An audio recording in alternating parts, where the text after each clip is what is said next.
कुछ ही दिनों पहले हमने गोधाम में बैल पोड़ा जो बैलों का उत्सव होता है वो मनाया। इस उत्सव का केंद्र बिंदु होते हैं हमारे नंदी महाराज। जिस तरह गाय को माता का दर्जा दिया गया है, उसी तरह बैल या नंदी को हिंदू धर्म अनुसार पिता का दर्जा दिया जाता है। तो आइए आज इस वीडियो में हम आपको पूरी तरह सैर कराते हैं कि किस तरह गोधाम में बैल पोड़ा का जो उत्सव है वो बहुत ही आनंद से मनाया गया।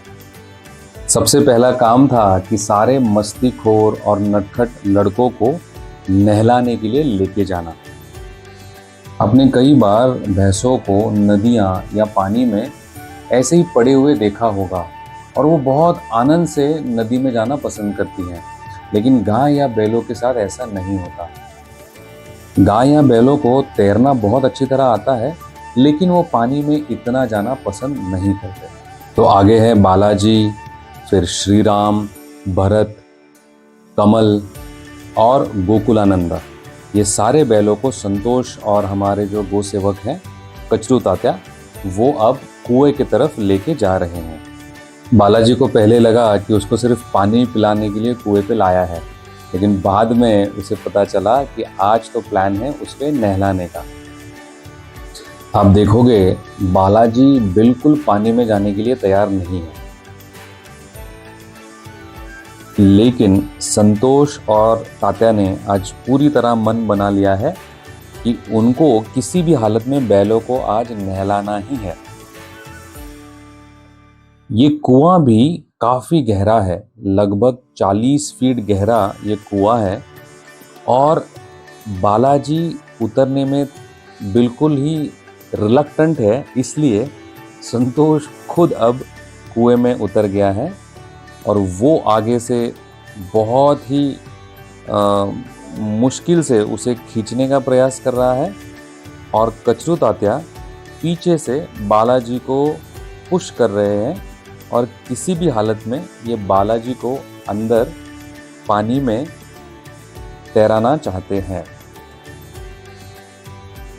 काफ़ी मुश्किल भरा काम होता है, क्योंकि इतना बड़ा बैल, उसकी शक्ति और उसकी मन के विरुद्ध उसको पानी में तैराना, it is definitely a difficult task. लेकिन फाइनली इन दोनों ने बालाजी को पानी में उतारा और आप देखोगे कि एक 400-450 किलो का बैल कितनी आसानी से पानी में तैर रहा है।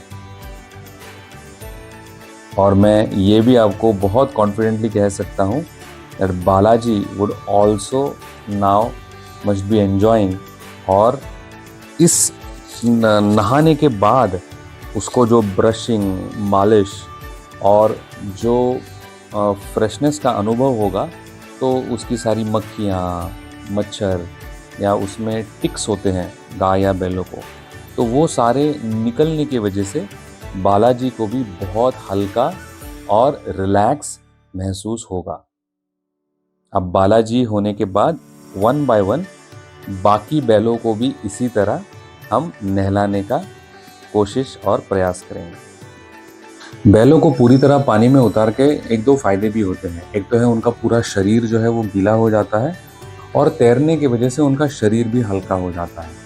और अब बारी है बालाजी को पूरी तरह ब्रशिंग और मसाज करने की। ये दिखने में बहुत अच्छा लगता है, लेकिन सच मानो तो ये एक कंप्लीट वर्कआउट है, क्योंकि काफ़ी मेहनत भरा काम होता है। पर संतोष, तात्या और हमारी सारी टीम जो है वो बहुत आनंद से बैलों के लिए ये सारी सेवाएं कर रहे हैं। इनफैक्ट बालाजी भी ये ब्रशिंग बहुत शांति से और आराम से एंजॉय भी करता है। अब बारी है कमल की। कमल बाकी बैलों के कंपैरिजन में बहुत आसानी से पानी में गया और बहुत आराम से उसने पानी में एंजॉय भी किया। संतोष की 2 साल की प्यारी लड़की मधुप्रिया, वो भी बहुत आनंद से ये सारी तैयारियां देख भी रही हैं और बैल पोड़ा का उत्सव जो है वो एंजॉय भी कर रही है। सबका नहाना पूरा होने के बाद अब बारी है सजने और संवरने की। सबसे पहले बारी थी हमारे बुजुर्ग सुंदर कपिला बैल की, जिसका नाम है बालाजी। बालाजी को यूजुअली बहुत ज़्यादा पेटिंग या हाथ लगाना अच्छा नहीं लगता और इसलिए वो थोड़ा थोड़ा रेजिस्ट भी कर रहा था।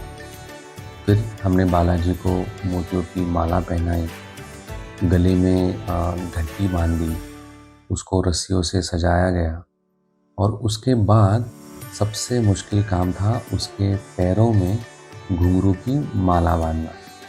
नंदी महाराज शक्तिशाली और ज़िद्दी तो हैं, लेकिन हमारे गो सेवकों ने बहुत ही होशियारी से बालाजी और सारे बैलों को सजाया और घुंघरू पहनने के बाद बालाजी को थोड़ा अनयूजुअल फीलिंग हो रहा था, क्योंकि पैर की घुंघरू बार बार बज रहे थे और उन घुंघरुओं के ताल पे बालाजी थोड़ा सा यहाँ वहाँ नाच भी रहा था।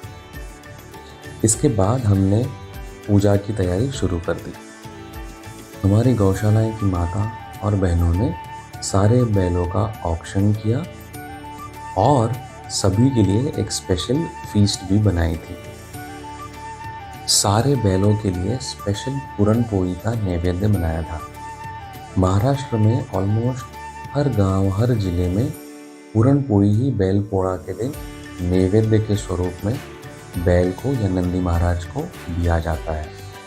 इस तरह बहुत ही आत्मीयता, प्रेम और लगाव से सारे गौ सेवकों ने बहुत ही मेहनत करके ये बैल पोड़ा का सुंदर उत्सव मनाया। जय गौ माता, जय गोपाल।